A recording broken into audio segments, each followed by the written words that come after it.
Hai hai hai, kali ini temenin aku untuk nyiram kaktus dan sukulen. Jadi kemarin setelah buang-buang daun keringnya, sekarang nyiram tanamannya. Nah ini aku pakai root booster, tujuannya adalah supaya tanaman baru yang kemarin aku beli, itu akarnya cepat tumbuh dan akarnya kuat. Dan tanaman lama itu supaya akar baru tumbuh lagi dan akar sebelumnya lebih kuat.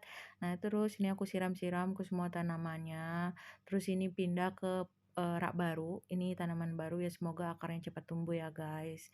Happy banget lihat tanaman kayak gini, ini udah fresh banget jadi kayak, oh my god terhibur banget. Nah ini terus pindah ke rak selanjutnya, ya semua kita siram-siram, nah itu ada yang udah gosong kayaknya karena memang dia memang harus butuh air ekstra ya.